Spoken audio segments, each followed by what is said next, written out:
Cricket जगत आसला एक बड़ खबर। टी20 विश्वकप पाई भारतीय दल घोषणा करागला।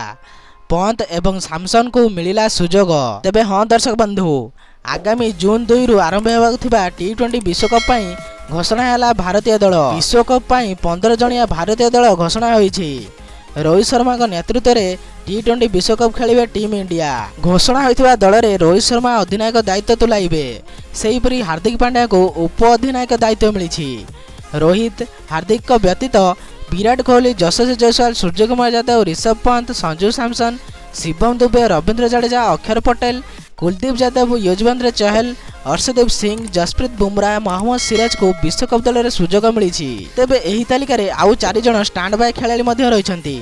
सुमन गिल, रिंकू सिंह, खलील अहमद और आवेश खान को स्टैंड बाय खेलाड़ी भाव रखिछन्ति चयनकर्ता।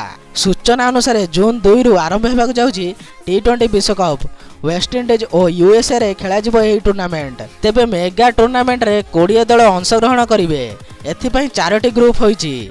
प्रति ग्रुप रे 5टी देश रहिछि। तेबे ग्रुप ए रे ही भारत रहिछि। एही ग्रुप रे भारत सह पाकिस्तान, आयरलैंड, कनाडा और यूएसए रहिछि।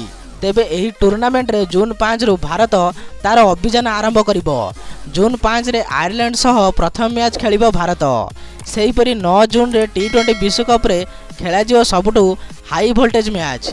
एही दिन मुहांमुही हेबे दुई पारंपरिक प्रतिद्वंदी भारत एवं पाकिस्तान। एहा परे 12 जून रे यूएसए और 15 जून रे कनाडा को भेटिबो टीम इंडिया।